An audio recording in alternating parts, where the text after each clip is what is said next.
Welcome to White Rabbit Podcast, a broadcast dedicated to discussions on life from the perspective of those who accept the law of Thelema. I am your podcast hostess, Gwen Gunther, and to all the listeners, it is a pleasure to have you with us. Joining me today is my podcast partner and internationally known author, artist, and speaker, J. Daniel Gunther. Do what thou wilt shall be the whole of the law. Love is the law, love under will. Welcome. Back in 2009, your first book was published entitled Initiation in the Aeon of the Child, The Inward Journey.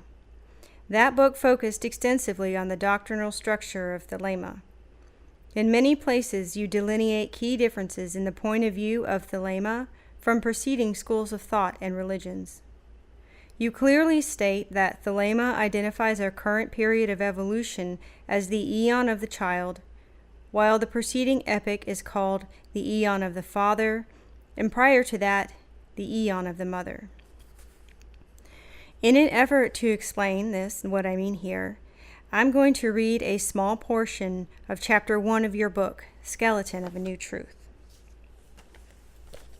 Quote, "The advent of the Aeon of Horus and the reception of the Book of the Law in 1904 signaled the beginning of a fundamental change in the evolution of mankind. The end of an existing eon produces staggering changes in consciousness.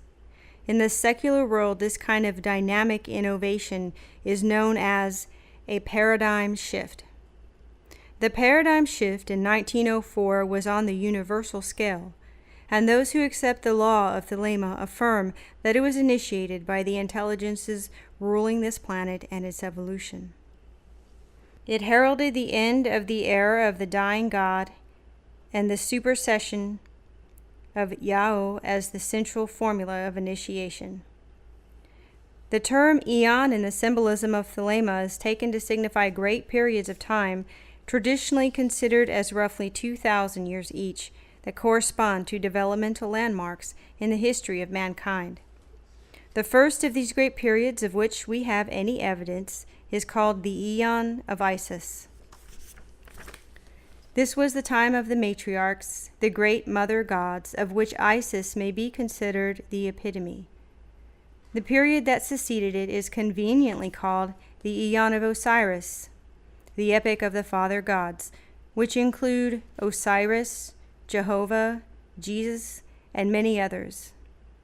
One essential characteristic of the Aeon of Osiris was the mythology of the dying god and its observation of the bloody sacrifice.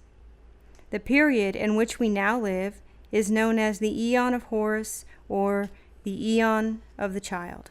End quote.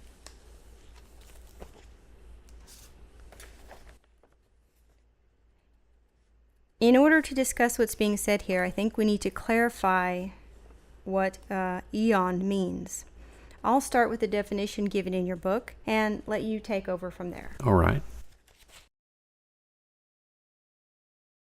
Eon, vast periods of time demarcated by a verifiable change in the comprehension and expression of man's relationship to the divine. Crowley considered eons to encompass 2,000 years and have based this on zodiacal progression.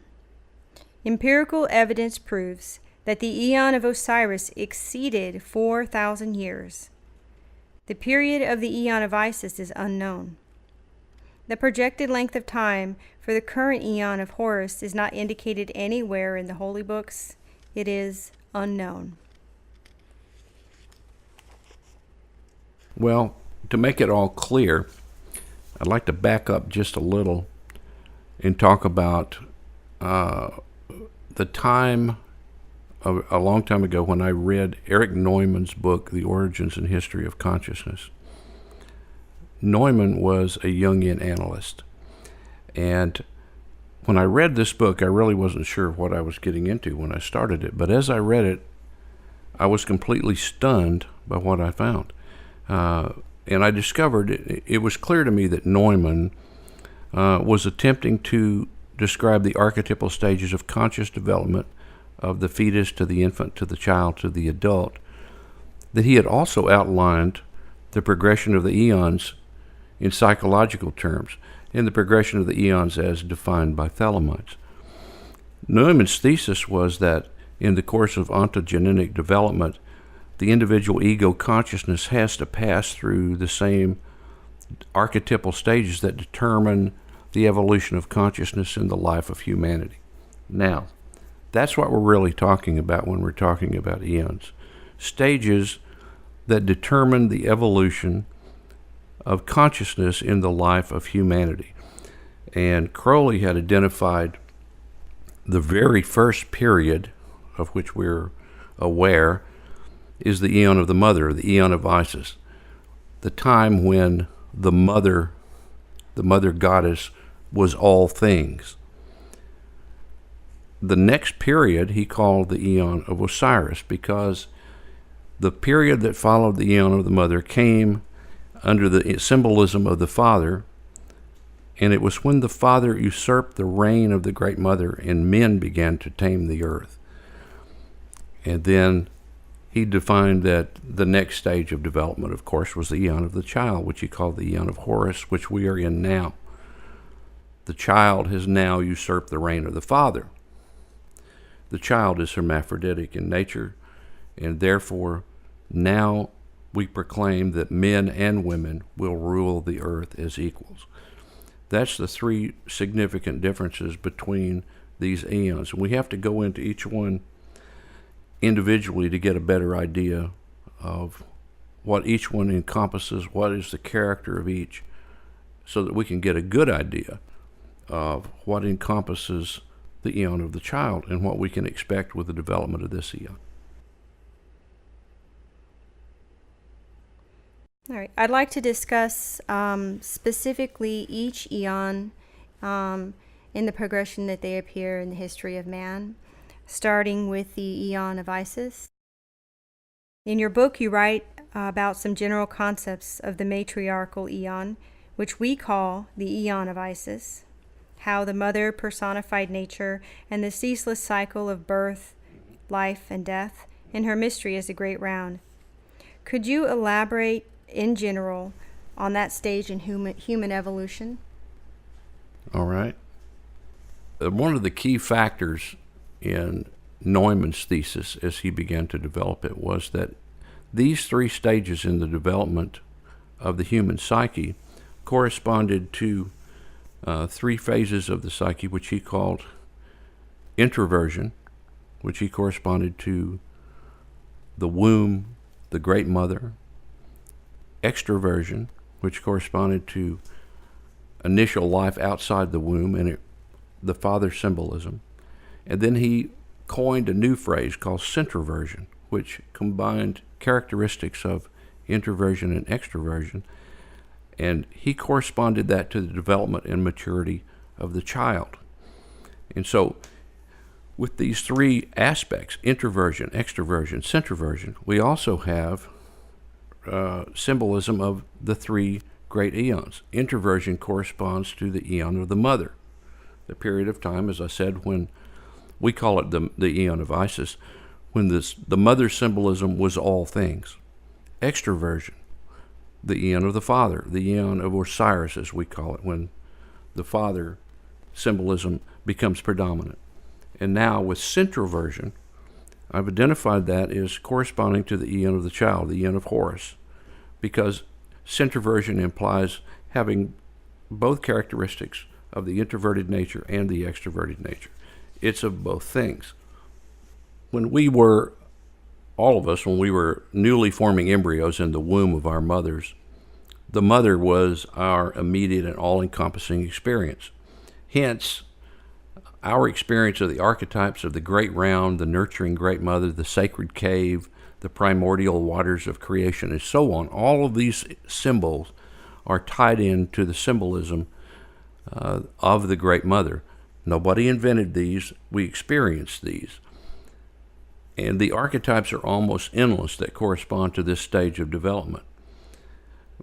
And what we can see during that time period is that the conception of the mother being that they were identifying with the great round, the womb, the cave, The mother was everything. The mother provided all things. She provided nourishment. She provided warmth, safety, and security. And all of these emblems that we find, symbols that we find that are remnants of that ancient past, all depict the mother in terms such as I've just described. In fact, some of the oldest artifacts that we found are vases that are completely hollow on the inside, but on the outside they have the shape of a female in some way. Yes, I've seen that. It carries out this same suggestion that the mother was the container. She was the cup, the vase that carried everything. These are womb symbols. And there was a natural development also that the cave, it was identified with the womb. Also, the grave was identified with the womb. And so the mother, encompassing both birth and life, also was the master of death. And we have evidence from what vestigial remains that we have from that ancient time that man viewed the Great Mother in those terms. She was everything. She ruled all life, and she was the ruler of death as well. And it's clear to us from archaeological remains that during the Aeon of the Mother, human sacrifice was also widely practiced. That's fairly logical because, if we look back on the evolution of what we can understand of the evolution of the Aeon of the mother gave life, a child is born in blood, and the mother also controlled death. And so it appears that the archetypes of the Great Mother, historically in all cultures, demanded a blood sacrifice. This was, archetypally speaking, this was payment for the blood she shed in giving life. She required blood to sustain her life, and all of the evidence that we find seem to indicate that during this period of the Great Mother, that human sacrifice was widely practiced. Well, that leads me right up to the next question that I have here for you. Because we're talking about the Great Mother's most feared aspect of death. Mm-hmm. You go on to state in your book, the usurper of her domain was to come in the form of a man or a god-man who conquered her most feared aspect, death. Can you talk about the myth of the dying god that supplanted the matriarch and its archetypal influence on the point of view of life and death during the Aeon of the Father, which we also call the Aeon of Osiris? Right. Well, we've identified a couple of things that probably triggered the evolution of the Aeon of the Father, and these are pretty critical. During the Aeon of the Mother, it was unknown that male seed was necessary for the propagation of life. It was a very superstitious time in which, as I said earlier, the Great Mother was all. Mankind did not realize that male seed was required. As our psyche evolved, clearly they began to understand this. And the realization that the seed of the Father was a requirement for the creation of life, it deflated the numinosity of the archetype of the Great Mother. In fact, even though she bore life in her womb, she was not the instigator solely of that life. It required the action of a father figure as well. And so, psychically, the realization of these things prompted a great change in the psychic development of mankind. And that came right on the heels, most likely, of the development of agriculture. During the Aeon of Isis, man lived a nomadic life. They traveled from place to place. They did not till the earth. They lived off of the land. Again, lived off of Mother Earth. But as our psyche developed, man not only realized that the intervention of male seed was necessary for the creation of life, they began to understand how to tame the earth by planting seed, growing crops. And this changed the whole dynamic of human civilization. They no longer had to be a nomadic people. And thus we see the very first villages, towns, cities began to spring up. Mankind began to plant roots. So the Aeon of the Father is identified with these two real primary points: perception that male seed was necessary for life, and number two, that the development and understanding and mastery of agriculture. If we look at the historical myths, Osiris was in fact called the father of agriculture. He was identified with agriculture. And this was a great change in the development of mankind. Along with the development of agriculture came another psychic development.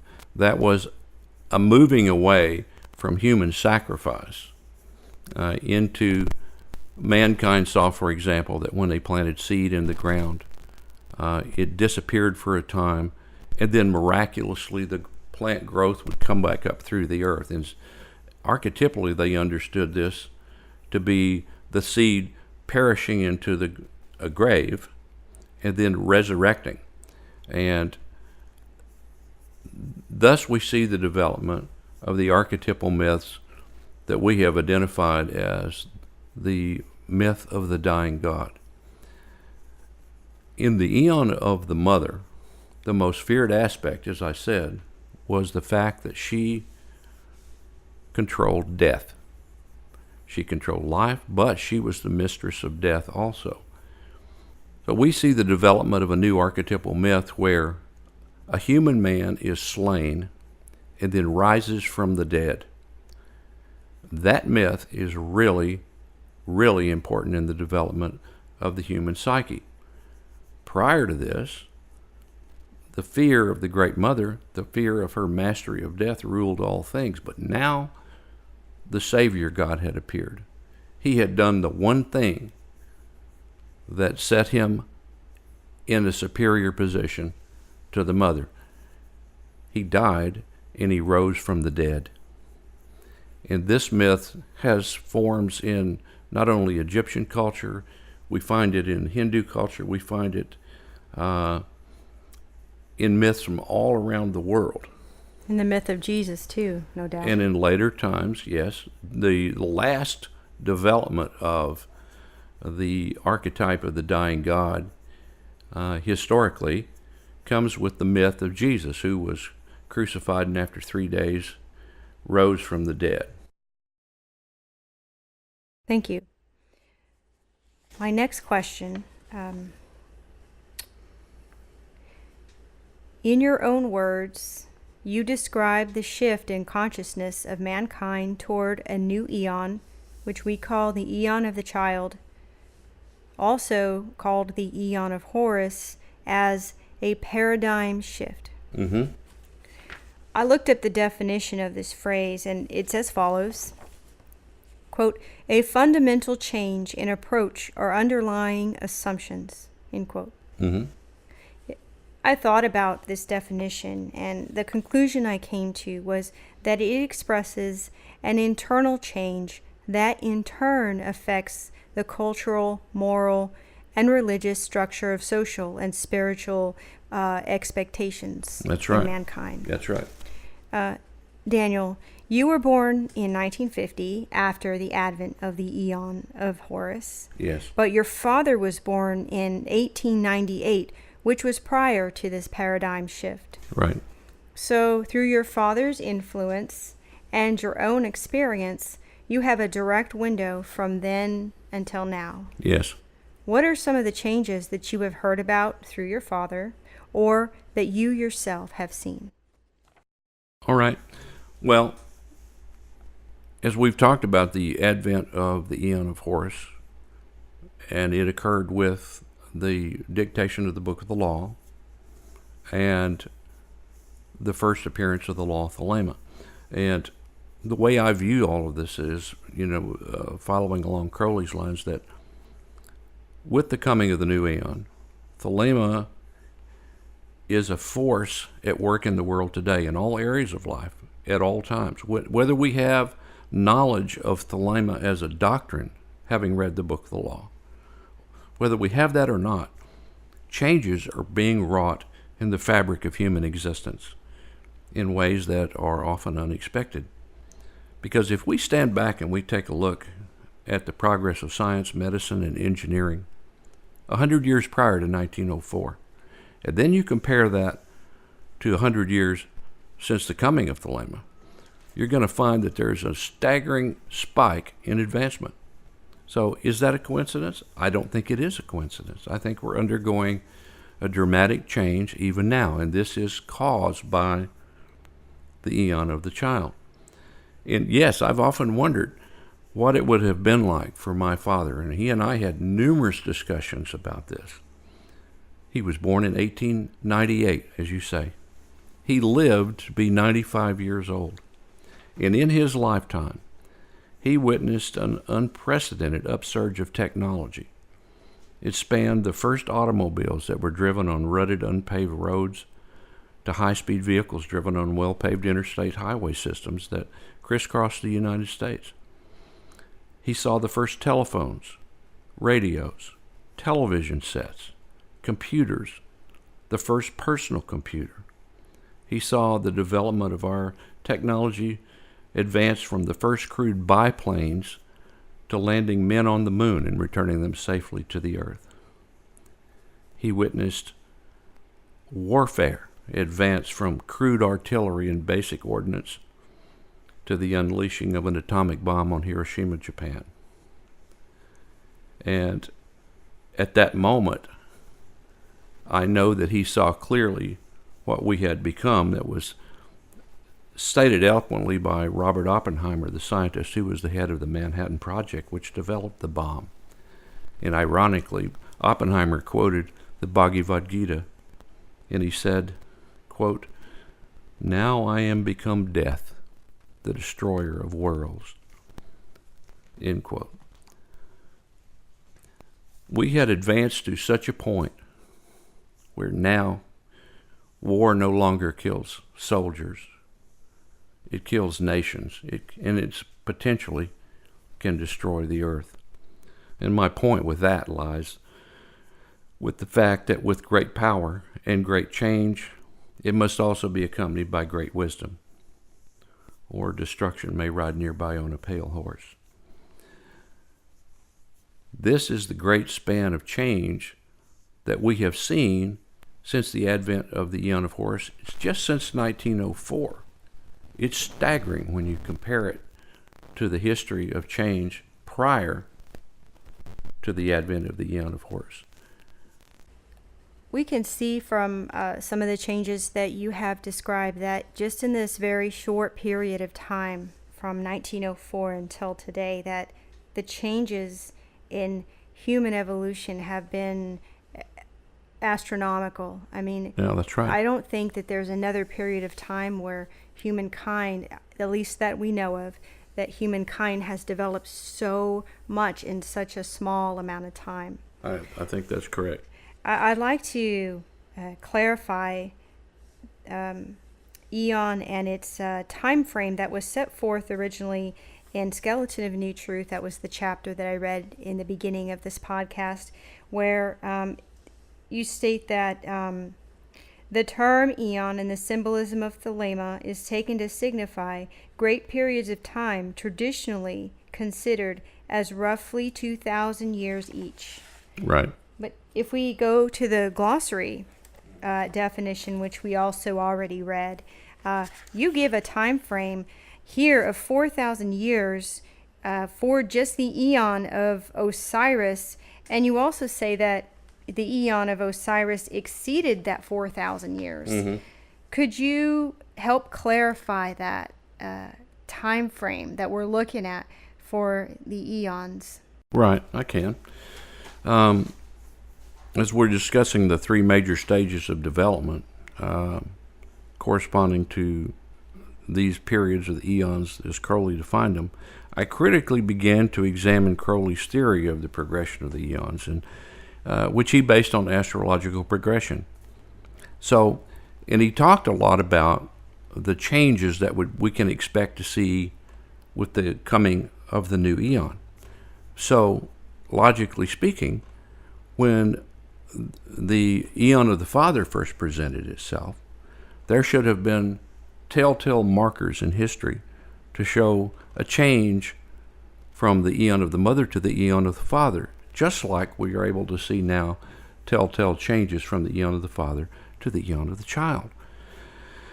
If in fact each Aeon corresponded to 2,000 years, and if we should see external validation that we're in the Aeon of the Child, then the same would be true of the Aeon of Osiris and the Aeon of Isis. But you see, we've got a scientific problem right there.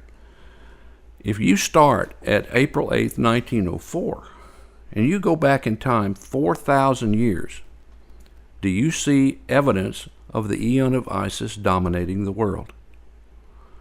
Well, let's take a look at a brief timeline of history.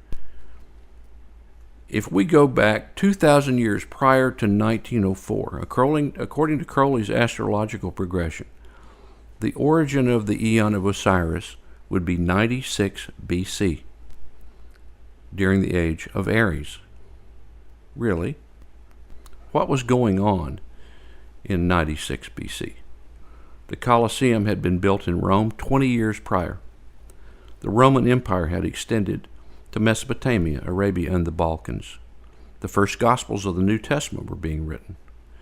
This was a time clearly of the age of the Father, and it was still ruled by the sign of Pisces. So let's go back another 2,000 years. 2096 BC. This is astrologically the age of Taurus. So let's look at what's going on in the world. Mentuhotep II restored centralized government in Egypt, marking the beginning of the Middle Kingdom in ancient Egypt. He was the second king of the 11th dynasty. Did the age of Isis rule the world then?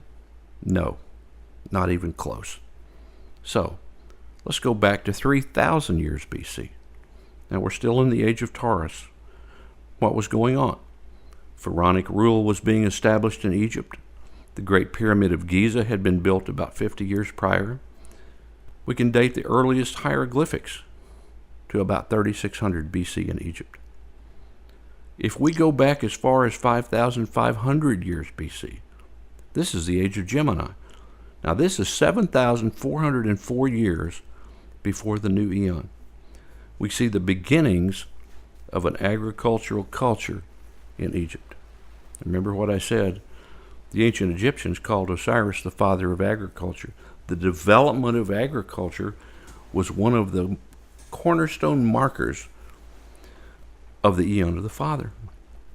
We find evidence of farming and the cultivation of crops as early as 8,000 years BC in the Fertile Crescent. Now that was the age of Cancer, 9,904 years prior to the Aeon of the Child. So where is the Aeon of Isis? The fact is, we really don't know, except we do know this. It was very, very ancient. We have no written records from that time because writing simply did not exist. We have a few smatterings of pottery that show the Great Mother clearly, as I mentioned early in this podcast. Looking at the historical evidence, my personal guess, and this is just my opinion based on what I see in the historical evidence that archaeology provides us. My guess is that the Aeon of Isis ended sometime around 10,291 BC. That would be the beginning of the age of Leo, the end of the age of Virgo, 12,195 years before the new Aeon. Before that, of course, were the ages of Libra, Scorpio, Sagittarius, and Capricorn. But then we are a few thousand years after the rise and dominion of Cro-Magnon man, approximately 21,031 years BC. So, Here is a key question. Why did Crowley think each eon lasted 2,000 years? In 1650, a very popular work was published by Bishop James Ussher, and the title of his book was Annals of the Old Testament Deduced from the First Origins of the World. Ussher took the Old Testament, dated back from the birth of Christ, and used all of the historical accounts, or the pseudo-historical accounts of the Old Testament, to try to establish the date when the earth was created. He came to the conclusion, based on that God created the entire world in 4004 BC, specifically on the 22nd of October at 6 p.m. Now, I know we can all sleep good at night, right? Now that we know that. But Protestants all over the world accepted this as a fact for centuries. You know, my own father's copy of his Schofield Reference Bible,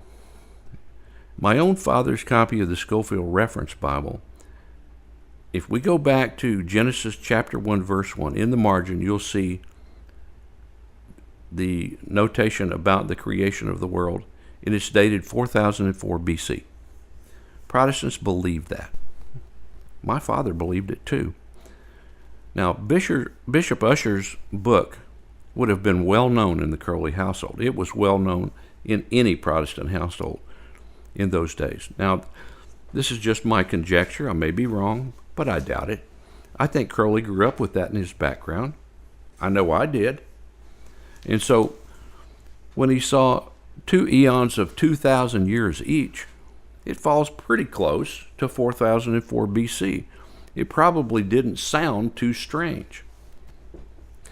This is one of those cases where I think the scientific method completely disproves the notion of an Aeon of Osiris that only lasted 2,000 years. If we look at it historically and with an open mind, without preconceived notions, we will see that it lasted much, much longer than that. And so, as we said earlier, when did the Aeon of Isis begin? Well, surely it began at the dawn of man's consciousness, when he first awoke from the darkness of unconscious oblivion, when Homo sapiens appeared on the earth in a cave in what is now southern Italy about 45,000 years ago. So, based on that evidence and based on those assumptions, how long can we expect the Aeon of Horus to last? My contention is we don't know. It's not mentioned anywhere in the holy books. There's nothing that says it's going to last 2,000 years. End of story. It seems quite clear to me that a new eon takes a long time for the world to assimilate the changes it's going to bring. And as we can see today, the influence of the Aeon of Osiris still dominates the world. I'm very optimistic that the influence of the Aeon of Horus will change our world, and quickly. As we've already mentioned, it's already had, in my belief, a great change in the advancement of our technology. But what we're really interested in is the change in the development of the psyche of men and women around the world. Not just our technology, but the change that it can bring into our soul. That's what we are interested in. That's what we believe that the Aeon of Horus is going to bring. And in my lifetime, already, I've seen things that I never dreamt that I would see. Just recently, for example, the Supreme Court of the United States ruling in favor of same-sex marriage. That's a prime example. An African American elected to the highest office of the land in the United States. That's certainly another. Regardless of your politics, whether you are a liberal or a conservative, the fact that that occurred is a dramatic change in the United States. We couldn't have dreamt of that 25 years ago. It would have been impossible. And in such a relatively short time from, this shift. That's right. If we look at it in terms of as we said earlier, you compare the 100 years since the Aeon of Horus in 1904, compare that to the 100 years prior. The changes since the Aeon of Horus are staggering. I think we can anticipate even more staggering changes, not only in technology, but also in the development of the human psyche. This discussion is leading us into the Aeon of the Child, which we call the Aeon of Horus. Right. That, I believe, is a discussion for an entire podcast or several podcasts. But you've left us with some very provocative thoughts about it. I'm afraid we're going to have to save a discussion on that for the next podcast. I think you're right. Speech is done with us for a while. Thank you, Daniel, for joining me on White Rabbit Podcast, and thank you to all the listeners out there. It's a pleasure to have you.